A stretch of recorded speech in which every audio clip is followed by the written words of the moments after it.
everyone, welcome to the Dartmouth Wanderers and Coastline Elderly Healthy Cooking with Kim. I'm Kim Ferreira. I am the wellness coordinator at Coastline Elderly.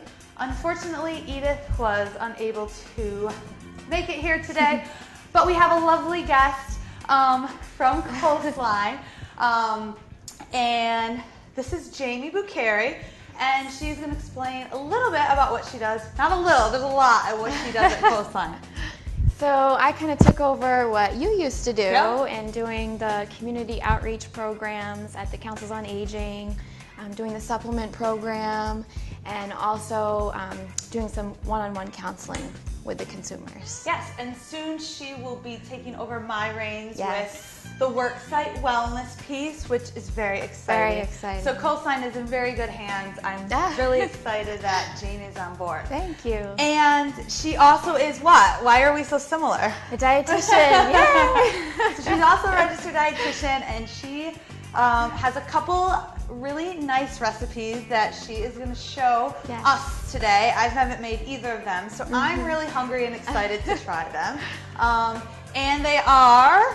So we have a flourless peanut butter cookie. Okay. And then we have a homemade lemonade. Awesome. And I'm excited for the homemade lemonade because for me, sometimes water is too boring. I've been wanting to make that, so I'm really excited. It's in the summer, it's hot. Exactly.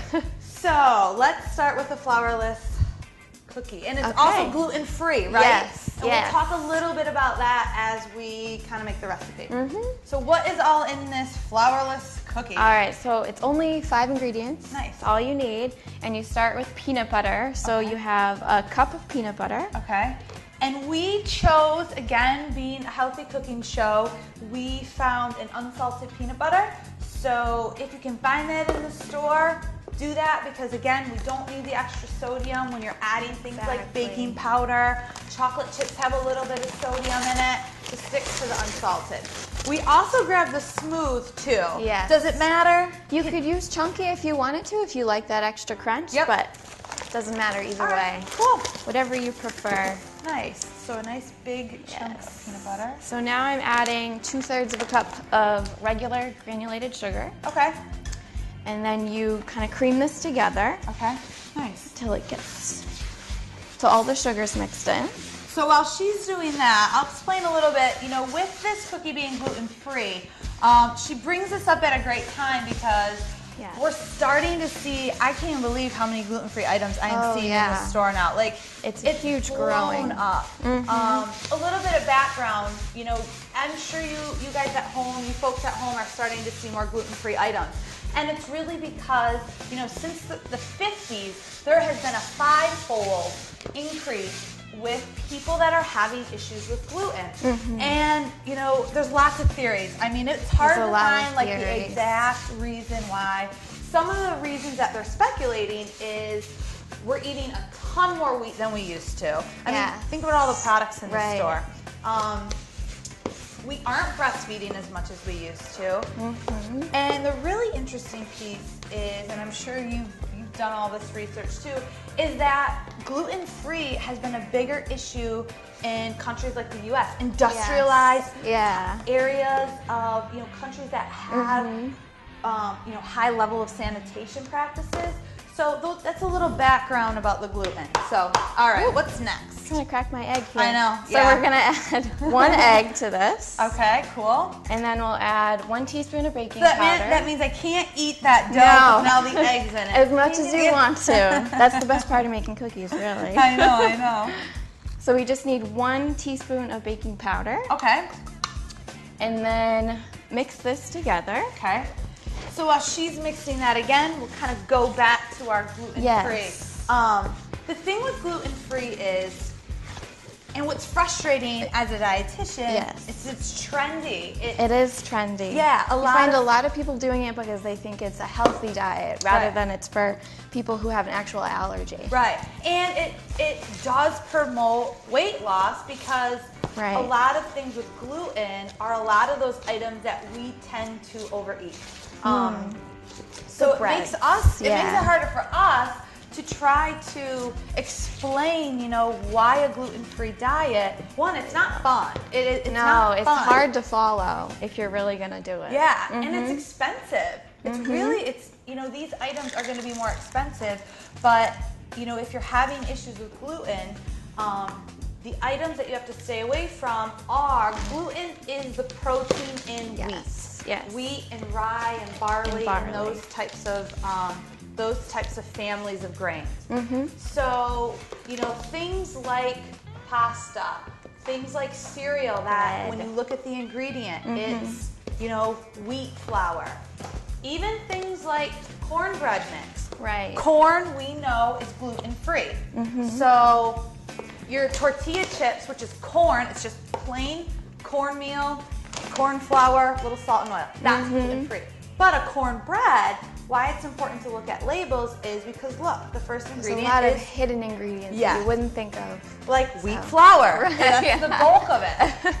So we have to be really careful. We do know, we can tell you, items that are automatically gluten-free are rice. So if you did a noodle, that's a rice-based noodle. Yep.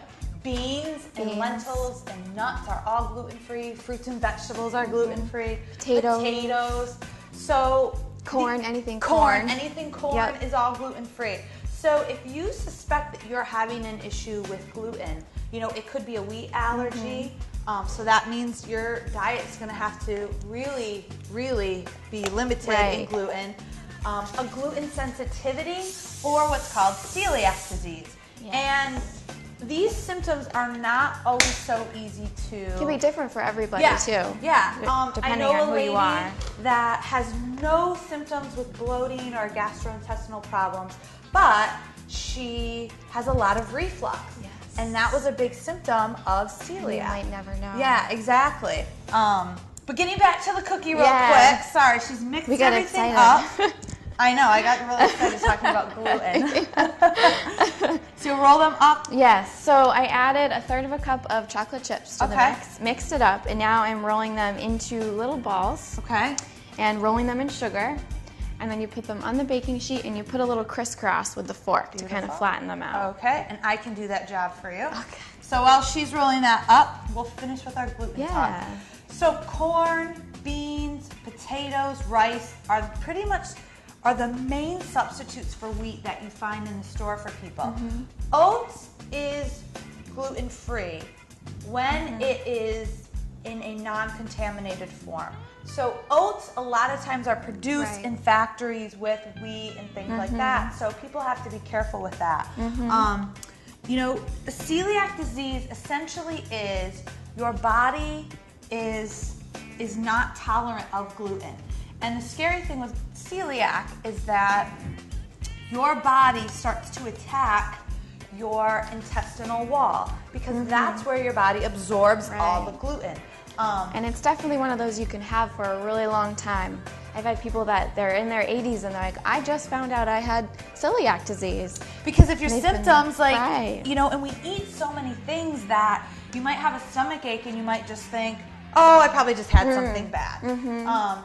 And if it's a gluten sensitivity, you know, it's a little bit harder to diagnose because you're not going to have the concrete blood test to show it, but it's still an issue. Both situations, you have to stay away from gluten. You cannot have it because it's not healthy for your body to have it. And having it over a long period of time can be really damaging. It can cause permanent damage to your intestines. So. Which we don't like to hear is malabsorption. When you have all that damage in your intestinal area, you're not able to absorb all of those nutrients that you have from other foods.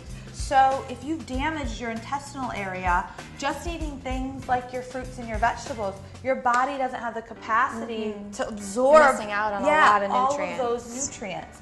So the gluten thing really can be, it is a serious problem for people that have issues. For you that you think you may have it, what can you do? Well, right away, if you went to see a dietitian, what's the first thing we would say?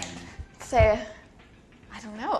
I'd tell them to write down what they're eating and figure out what they're gonna, you know, what it could be. Exactly. Food allergies are so hard to diagnose. They are, and you know, it's helpful for the doctor to see that too. And so if you think that it's possible you haven't been feeling well and you suspect it could be something with gluten, the first thing that will be helpful for a doctor, a dietitian, is to start tracking what you're eating. Because there's, you know, with problems in this area, it can be so many different things. So it's really important to start tracking it and then have to see your doctor. Yes. This isn't a situation where you want to self-diagnose yourself and which try a lot of people do. They do. You know, this isn't the time to lose weight with it. It's really a time for you to really investigate if it's a problem and see your doctor. So hopefully that was a little bit of information about gluten. And the great part is Jamie is available at Coastline, so if you have other questions about it, you know, you can definitely call her. Please call her before you start diagnosing yourself. And then one of the things I don't think we mentioned was that some people can get a rash with the gluten allergy. So some people have rashes again their whole lives and they're, why do I always have this rash? And it can be because of the celiac disease. Yeah, there is a certain dermatitis that's associated with gluten, which is really interesting. I just learned that. You never think that something you eat is gonna just give you, you know, that kind of allergy reaction. So. And it's happening more and more. The incidence now is like 1 in every 133 people are having issues. So it is an important issue to bring up, and it really shows because you're starting to see a lot of these things in the store. Yes. You know, but another quick fact is that, you know, there may be items that you like that just happen to be gluten-free, such as these tortilla chips. I love tortilla chips. I don't have problems with gluten. They just happen to be gluten-free. And the other piece of it too is this recipe. These cookies. You know, this isn't this super ultra healthy cookie because it's gluten-free. And that's the other big thing to, you know, keep in mind is gluten-free items may not be any healthier than the item that has gluten in it. Which I think people sometimes have a misinterpretation of that. So it's gluten-free, it's automatically healthy. Right. These could be a little bit healthier because we really loaded the peanut butter in them. But don't, you know, forget their sugar, their chocolate chips, and they're meant to be eaten in small portions. So the last step is the baking, right? Yes. How long will these little beauties bake? So it'll be 350 degrees for 10 to 12 minutes. Okay. They don't really spread out a lot or puff up. Okay. But they'll be a little bit puffy when they're done. So. Okay. And the kitchen will smell amazing. Oh, good, good, good. And the other thing I think you said was why we made some in advance was... Yes. When they first come out of the oven, they're super delicate. So if you tried to take them off the pan with a spatula, they'll just crumble. So they really need to be cooled to room temperature before you take them off. You've made these plenty of times. I know it's hard to wait when they come out of the oven, but... Good. Well, I'm glad you know the ins and outs, because if I make these later tonight, my husband loves peanut butter cookies, so I might have to make those. Yeah. I love how little the ingredients are. Like, I have everything at home, which is great. And so inexpensive. I mean, yeah, it's really inexpensive. Sugar and an egg, basically. And the nutrition, if you guys are curious, I'm sure you are, the other thing that I think these are great for is for people with diabetes.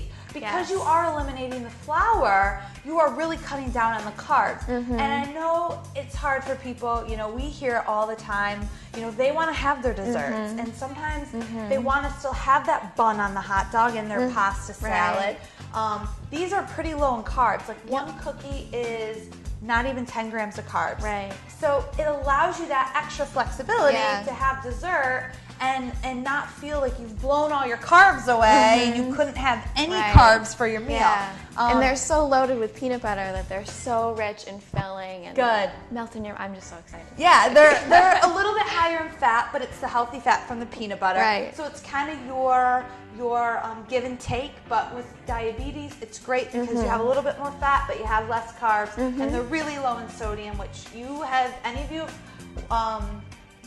watched this show before, you know how I talk about the hidden sources of sodium in baked goods. These are very low in sodium, like 30 milligrams of sodium. So I'm excited to try this. All right, so while those are baking. And I'm going to give my hands a quick wash. Yes, of course. The food safety in us is... If I can reach over there. Yes. Can you reach over there? Nope. Give a little tug. There we go. That's good. Could you That's reach? good. Okay. All right. There, that might be helpful. It's always good to wipe the hands, right? And I'll do that too. Especially after touching those raw eggs. Yeah, yeah. Oh, yeah. So, what are we doing next? So now we're moving on to the homemade lemonade. Okay. Which is great for the summer. It's been so hot and humid lately. So making it at home instead is a great option. Yes. And also inexpensive. Oh, very inexpensive. And quick.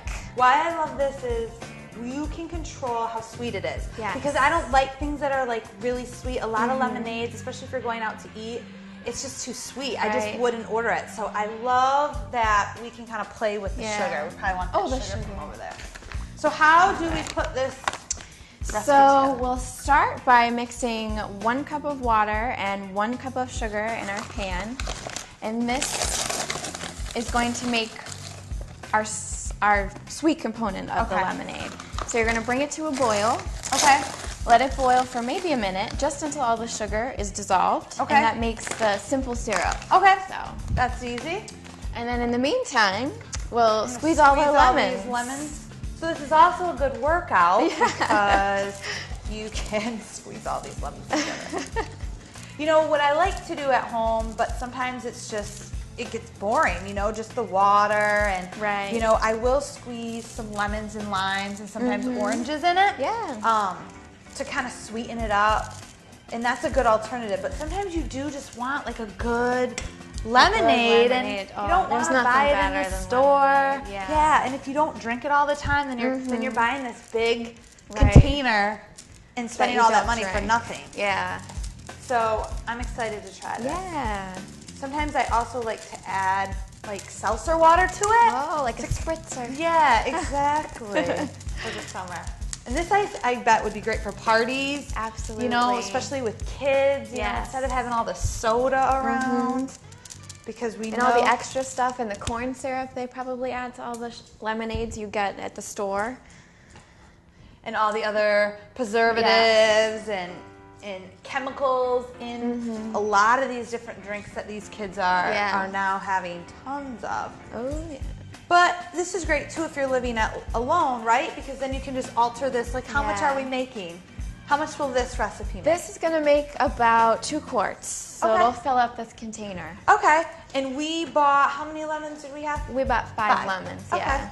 So maybe a little, like, about a lemon to a cup yeah. almost? Okay. Yeah. Just pretty about. easy to know. And you could, if you don't like it as tart, you can leave out some of the lemons. If you like it more tart, add more in. It's very flexible what you can do with it. That's what I like, flexible recipes. Oh, yeah. So and you can't really mess it up either. You Yeah. can't go wrong with this. True. You're just, you know, boiling water here. And exactly. Squeezing lemons. So this is the right kind of recipe for me. Yes. And it's great, I'm sure, for diabetics too, because again, you can make it less sweet. You can leave out some of the sugar if you want. Or Yeah. Oh, you like. absolutely. Yeah. Especially how tart. I mean, I know my niece will take a lemon and just suck it down. I mean, she clearly likes things that are nice and sour. So if you do, you might not need as much sugar, which is always really, really good.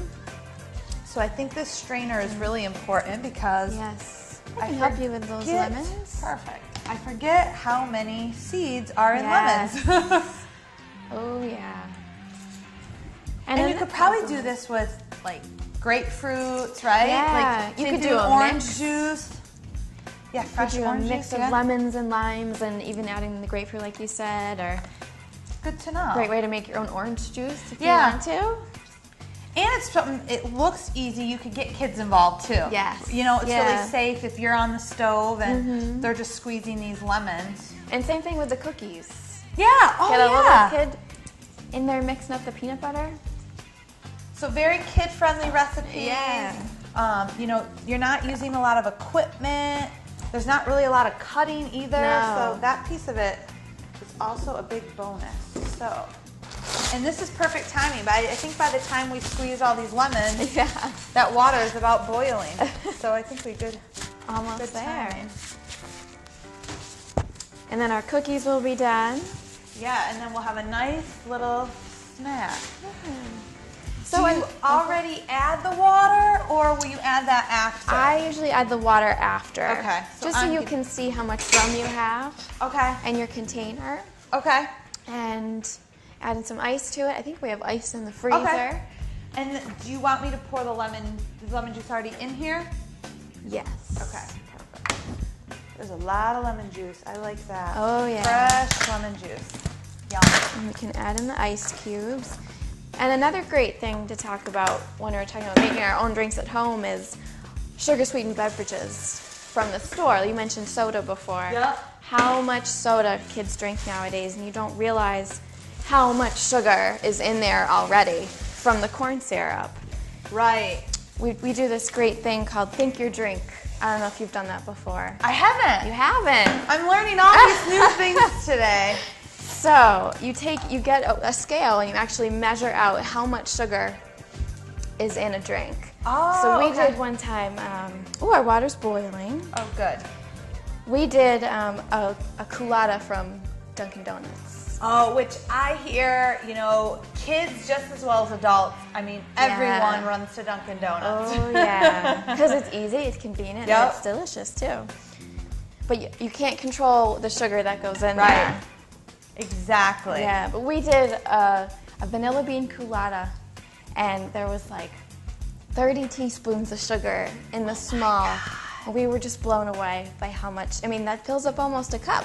That's like 2/3 of a cup of sugar. Yeah, so all of you at home, pour 2/3 of a cup of sugar in your glass and think to yourself, would you eat that sugar? Like, I know I wouldn't want to do that. No. Would you pour water in that and mix it up and drink it? And you forget it's there. Yeah. Oh my gosh. Well, I'm glad I don't drink those coladas, and I will be sure to tell people who do how much sugar they're actually consuming. So let's load up the ice in here since that's boiling. Pour this in. I think our cookies are almost done. Good. Oh, they look beautiful. So is that ready to go in? That's ready to go. We need another measuring cup. Because we're going to control how much sugar we put in there. Oh, we could do this. Oh, this is 2 quarts. I'll just fill it up. Okay. Just fill this up. And so we'll pour this in.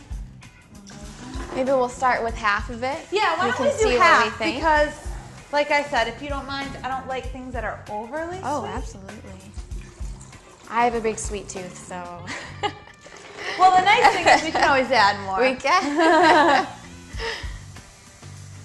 And the ice is help just you with so the ice is good because that's just chilling down the simple syrup, which is nice.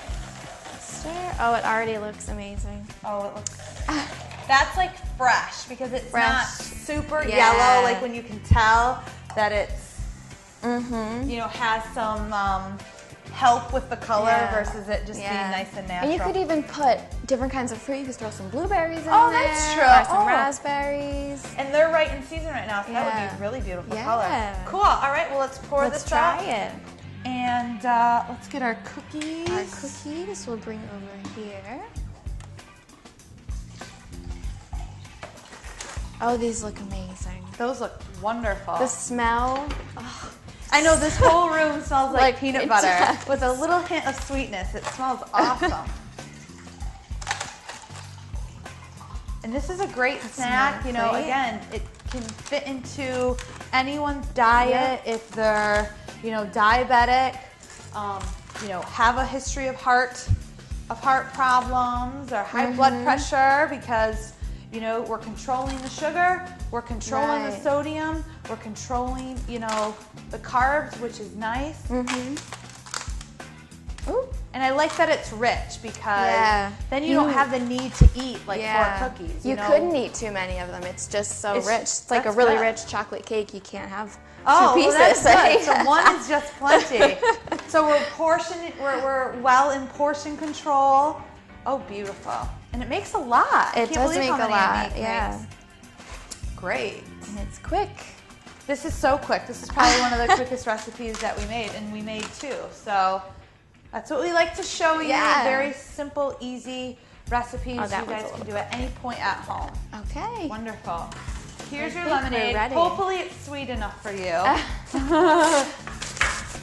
I'm sure it'll be just I think the cookies will be sweet enough for everything. Yeah, exactly. So. It's a nice combination. All right, so I'm going to try the... Oh, this is perfect. This is absolutely good. perfect. So we only used about half of this. Half of that for 8 cups of water, 8 cups which of is water in the lemon much juice. less sugar, which Jamie was just saying. In a colada, you have 2/3 of a cup in a small, In which one. smalls I think is 10 ounces. Yeah, it's those little cups. And this is 64 ounces, and we use less than a half a cup of sugar, just to give you guys at home a comparison of sugar. This is awesome. Slightly sweet, tangy. Oh, I love that. Yum. All right, and the cookie. This is the best part of the show. I keep saying I've been dying to eat these since we made them. You wouldn't think, I was a little, when I first tried it, I was sort of worried that the texture wouldn't be the same as my regular peanut butter cookie recipe, but they're fluffy and they're chewy and they're soft, and these are awesome. Aren't they You're right. good? I think the texture tastes just like a cookie. And you know, I've made peanut butter cookies before, and I almost wish I had more peanut butter in them. These are perfect. I know what I'm going to be making later on today. These cookies and this lemonade for sure. Oh my gosh. Well, thank you so much, Jamie, for coming on thank today. you. I'm really excited to see more recipes that are going to be on here. And we hope all of you at home enjoyed yourself.